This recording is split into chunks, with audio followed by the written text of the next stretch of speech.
Last night, we began to unravel a debate over whether criminalizing acts of homelessness should be looked at as a solution to getting people off the streets. Now, at the heart of the debate is whether cities and states have the right to criminally punish people experiencing homelessness for sleeping in public. Now, from advocates to residents and the homeless themselves, many are divided. Here's what happened yesterday. There is no question homelessness is a crisis in America, with a debate over how to solve this human tragedy being hotly contested. Grants Pass has gained national attention because of a court case between local homeless individuals and the city. Now, at the heart of the matter is whether it is cruel and unusual punishment for the city to arrest and fine people for sleeping outside in public. The case has gone all the way to the Supreme Court.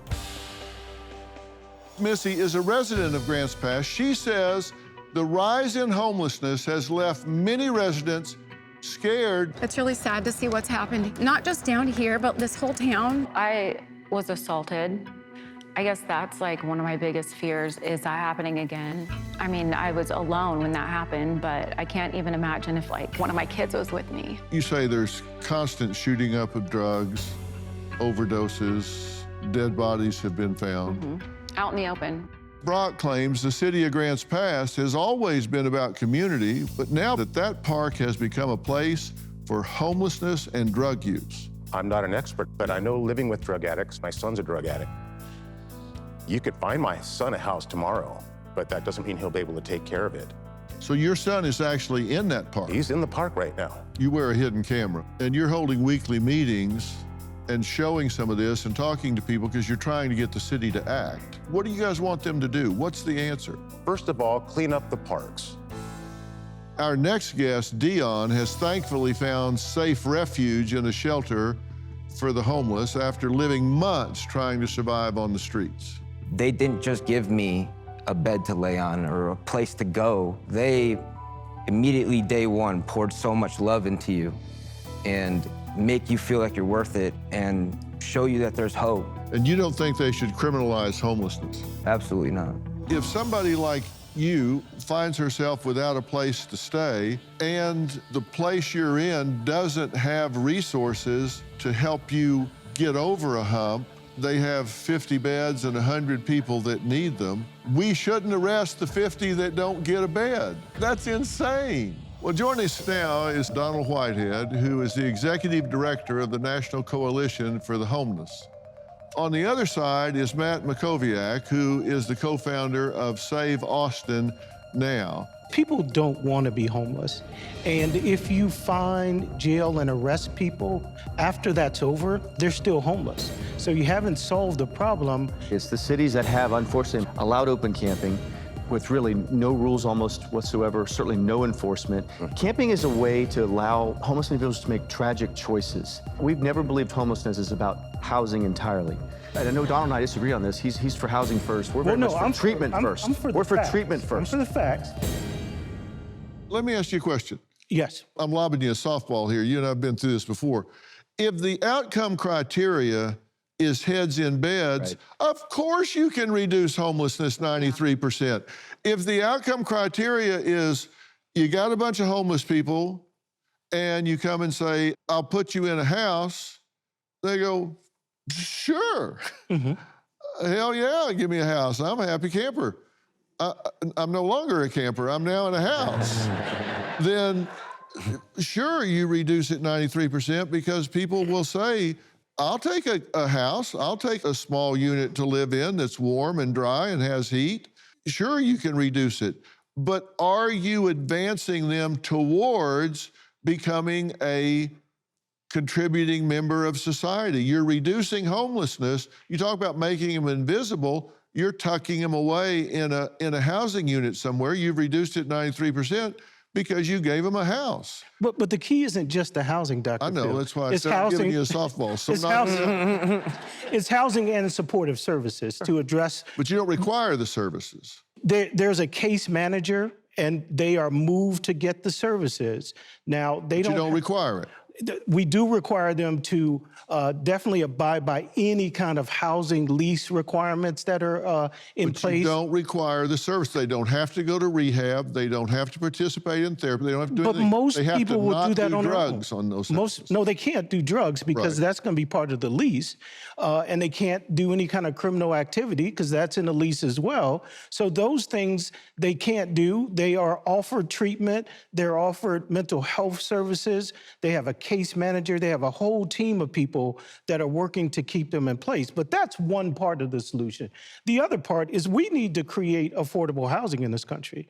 Of the people who are eligible for affordable housing, only a quarter of the people get it because we don't have enough housing units. And Grant Pass is a perfect example. Your population exploded, but your city government, your elected officials didn't build new housing. So there's not enough housing for the people. You have one shelter, and that shelter is a faith-based shelter where you have to pray every day. And I'm a faith-based person, but I'm a Christian. Not everybody in America is a Christian. People come from other religions. They have to take a breathalyzer. So there's not enough shelter in most cities. I would say almost every city in the United States to meet the population. Matt, what do you want to say? Well, just that, you know, if you think about camping for a second, and listen, I'm in favor But of that's not what's at the Supreme Court now. Right. The Supreme Court it isn't about camping. I understand It's that. about making people criminals No, it's if they're homeless. It's partly about that. What it really is about is it's saying... It's cruel and unusual punishment. Let me finish. It's the Eighth Amendment. Okay, let me finish. The question is, does a city have to provide housing for every person who's homeless in their city with no limitations whatsoever, or can they put rules in place? Look, no one is saying that a city is going to criminalize every homeless individual. You criminalize behavior, you criminalize choices, not existence, right? And so, look, a city like that's that size, if 10,000 homeless people move from Northern California there in a 3-month period, are taxpayers in that city supposed to be required to provide permanent supportive housing forever? So let me. That's what the case is really about. So I just love to use facts to have these conversations. So I just use facts too. So there was a study at the University of California, and what it found is that the overwhelming majority of people that are homeless in the community come from that community. So this idea that people are moving to a community for better services, that's just a myth. It's not No, true. it's not. Oh, that's not a myth. No. They're It moving. is a We live in this town. California has There's no 55% way. of the homeless people in America. They did not do, come but from those people, California. 90%, that USC California study, 90% of those people came from Los Angeles. They studied the Los Angeles population. They either came from Los Angeles or somewhere else in California. So, Don, So think about it. There's a person who's experiencing homelessness.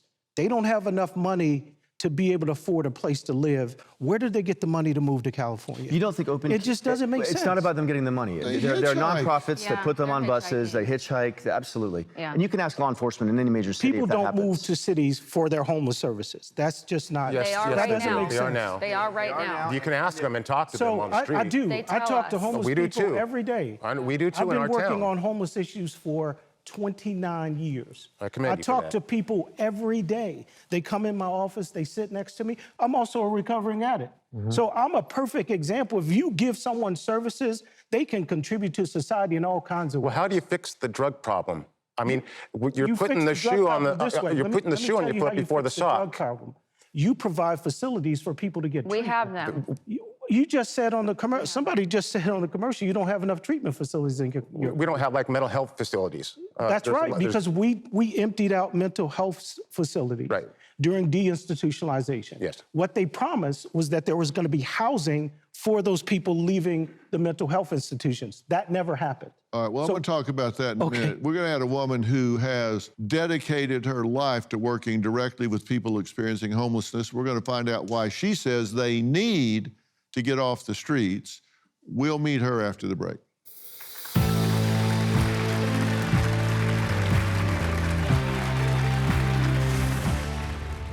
You're saying taking those people and giving them 4 walls and a bed just doesn't address the issue. That's exactly right. And what do you think's missing? If housing, let me just finish. If housing were the solution to homelessness, homelessness would have gone down as we increased the amount of housing by 42.7%. That is a fact. The fact That is is, HUD the data. definition for homelessness is the lack of housing. It's not having enough That's housing. your How do you definition, that's pay not for your mine. rent if you can't hold a job? Let's be honest.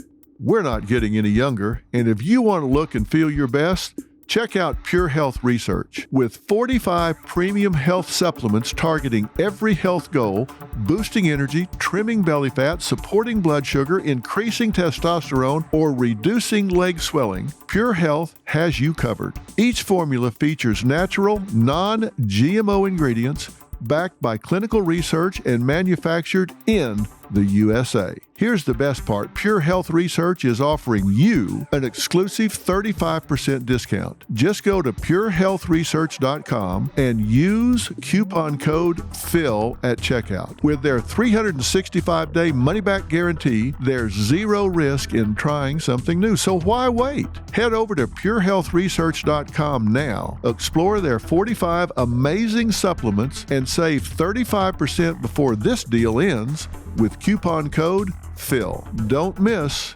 this chance to feel your best. After my husband passed away, and that's when I ended up in the tent in the parks. And I've been out here now for 10 months and almost 2 weeks.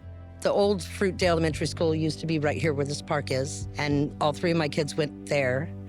And Morrison Park over there, my son, he used to play Little League in that field.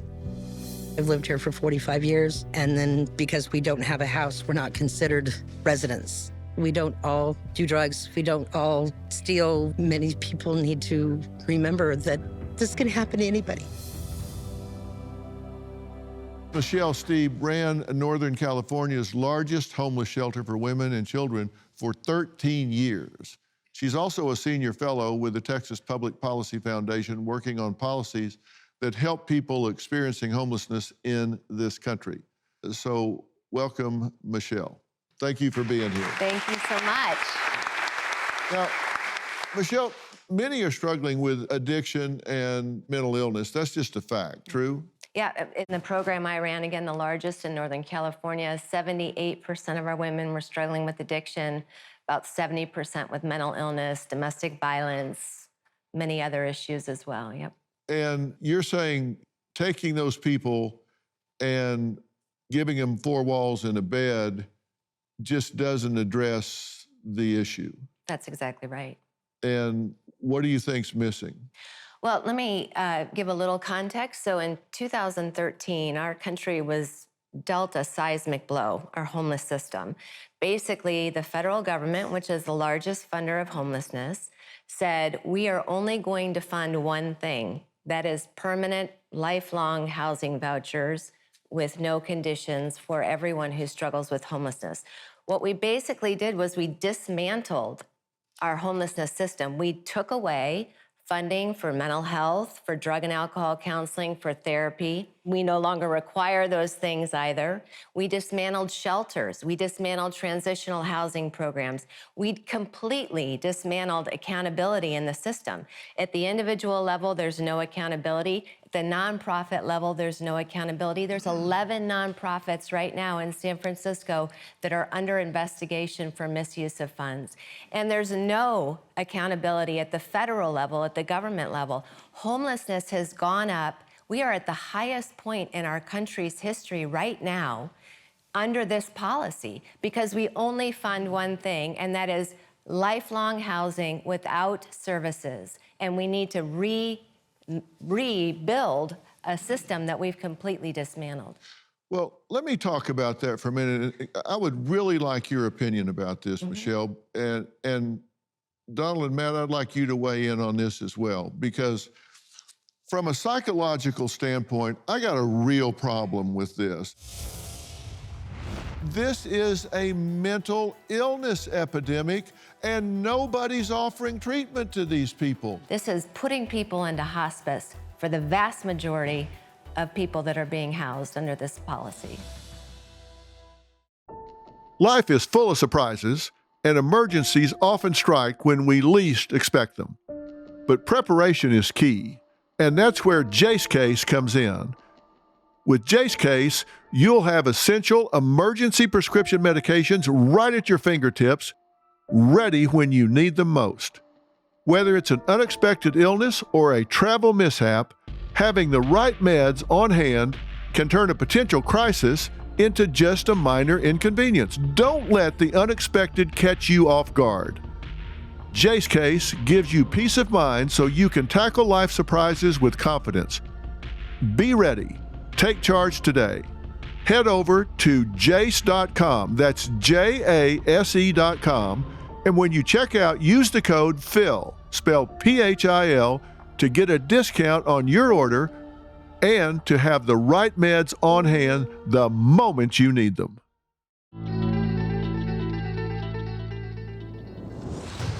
Most of us out here, we lost our jobs during COVID or couldn't catch up. I had 2 jobs and at home. The COVID hit and everything just went downhill. This is not the life for anybody. I'm working on it. I'm alive. I would really like your opinion about this, Michelle. And Donald and Matt, I'd like you to weigh in on this as well, because from a psychological standpoint, I got a real problem with this. I'm going to give you a little bit of a history lesson here for a second, guys. And this, you're going to think, oh, here we go with some boring thing. It's really not. Up until 1845, when a woman named Dorothea Dix really made a monumental change in the treatment of the mentally ill, they were chained up. In this country, they were chained up in concrete stalls, often naked, and hosed down like animals. Mentally ill people were treated like they were some kind of possessed demons. And honestly, they were chained up until Dorothea Dix, who had some issues of her own, really started raising hell about this, first in Massachusetts, then in New Jersey. And she actually got a federal bill going, which President Franklin Pierce vetoed in 45, and then had to come back and fight it again. And until we finally started saying, wait a minute, this is an illness. We have to start treating this. Until 1845, it was barbaric the way these people were treated. And then things started progressing. And then in the mid-1900s, we started putting them on powerful drugs that we didn't know how worked, actually started doing lobotomies and just warehousing these people, not really doing anything to help them, just getting them out of the way so they weren't inconvenient to society in these massive asylums. Think One Flew Over the Cuckoo's Nest. It was that type thing where we just warehouse these people until what you are talking about happened and the funding pulled, and then we stopped warehousing and started streeting these people. So now they're on the street. That's why there's such a high concentration among the chronic population of mentally ill and addicted people. 85% of the deaths of homeless people are overdoses. What do you figure? There's 22% of homeless people are chronic? And among those, 78% are addicted, 65% live on the street, 85% deaths are drug-related, and as many as 67%, according to a study in 24, are mentally ill. Nobody's treating these people. We're talking about this like it's a homelessness epidemic. This is a mental illness epidemic, and nobody's offering treatment to these people. If we don't treat these people, they're going to continue to behave in maladaptive ways and continue to unwind. And many of these are veterans who have put their lives on the line for our country and come back and are not getting the support that they deserve. And that is a shame. You can measure the quality of any society by the way they treat their elderly and their veterans, and we get a really bad score right now. Michelle? There's actually one long-term study where they place the chronically homeless individuals in housing without mandatory services. In 5 years, almost 50% of the people died. And 2 years later, 36% remain in housing. This does not work. And a lot of the people that are struggling with mental illness and addiction are also struggling with a deficit of self-awareness called anosognosia that prevents them from being self-aware and recognizing the need for help. So not mandating it and not funding these services is such a horrible mistake. I think the Boston study proves this is putting people into hospice for the vast majority of people that are being housed under this policy. So Donald, how do we step up? If we're going to do housing first, there are a number of studies that suggest that it is the most efficacious approach because it's lower risk than being on the street. But if we don't get a more aggressive approach to treating the mental illness and helping with the addiction, it's not going to have the long-term effect that it could have. It's wasted money if we don't get them better services.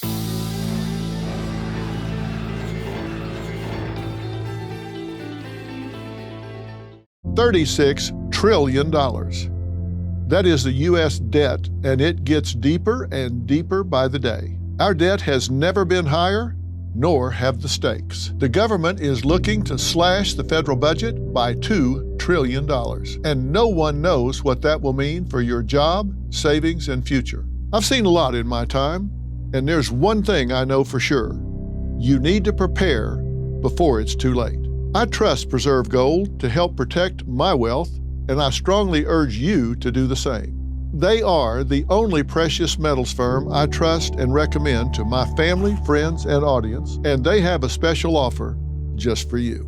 Text Dr. Phil to 50505 to get your free precious metals guide from Preserve Gold. With gold prices recently breaking records and analysts predicting this trend to continue throughout 2025, you cannot afford to wait. As a bonus, you can get up to $15,000 with a qualified purchase from Preserve Gold. So don't wait. Text Dr. Phil to 50505 today. I was given socks when I was homeless. I was given socks, shampoo, and some crackers. That was better than any kind of money that anybody could have given me. Socks I had on haven't been washed in about 2.5 weeks. Just that little stuff gives you hope. Love your neighbor as thyself. Like, isn't that the code that we live by? But you think you're better than the person that's sitting at the light asking for money. Just have a little bit of compassion. If we don't get a more aggressive approach to treating the mental illness and helping with the addiction, it's not going to have the long-term effect that it could have. It's wasted money if we don't get them better services. So a couple of things. The program is designed to address mental health and substance abuse services. In fact, to qualify for permanent supportive housing, you have to have a disability and you have to be homeless for more than a year. And when people go into those programs, the idea is that we will move them into treatment. And if we go back and look at history accurately, from 2007 to 2016, we saw a dramatic decrease in the number of people homeless in this country. We saw an increase this year. It went up by 12%. You're absolutely right. The culprit is not people's mental health or substance abuse. It's the housing cost increases in this country that have increased at a rate of year over year 18%. So we've seen dramatic housing cost increases in this country. That's why we've seen an increase in homelessness. It's not because more people are mentally ill or more people have substance abuse. The largest sector, the largest growing sector of the population is seniors. And so for the seniors, for the majority of them, there's not a substance abuse or mental health issue there. The issue is that people can't afford housing in this country. But you can't deny that a significant portion of the existing homeless population does have mental illness issues. The majority of the people who are unsheltered in homelessness, the majority of the people that we see on the street, and I understand that that's who people encounter. They encounter people living on the street, but that's only a small portion of the population, 26%. That means the other 74% are veterans. There are women who are suffering in domestic violence. There are people who just can't afford the rent. That's the larger portion of the population, and we get them through the system very quickly. In Los Angeles, 725 people get housed every day through the homeless system. Guess what? The next day, 725 more show up. So we have to go upstream. We have to prevent evictions. We have to give people wages that they can use to afford housing. Nowhere in this country, nowhere, zero, not one community in this country can you afford a 2-bedroom housing unit if you make minimum wage in this country, if you get subsidized income in this country. So we have to produce more housing in this country. Homelessness is a housing problem, and we have to create more housing. And I would say that those mental health and other services really got cut back when we started the war on drugs. That's when we start cutting back on mental health. That's when we start cutting back on substance abuse treatment programs in this country. That's when we started to go downhill, when we started to, a war on drugs became a war on poverty. You can't be tunnel visioned on housing and to the exclusion of mental health. It is a major My son issue. has a house. My son has a house. I'm not saying that mental health is not an issue in this country. It is a major issue. What do you want because to say? of deinstitutionalization. So That's right. That's right. I mentioned in 2013 when we rolled out Housing First as a one-size-fits-all solution, right? It's not a one-size-fits-all, though. That's the thing. It It's is. one solution Okay, let me finish among with a number data. of solutions. Since you're very data-oriented, I want to finish with this data. Between 2014 and 2019, as a country, we increased the number of permanent housing units by 42.7%. That is correct. Unsheltered homelessness went up by 20.5%. This was during a very great economy. The overall sheltered population went up by 16%. And where did housing come If housing, let me just finish. If housing were the solution to homelessness, homelessness would have gone down as we increased the amount of housing by 42.7%. That is a fact.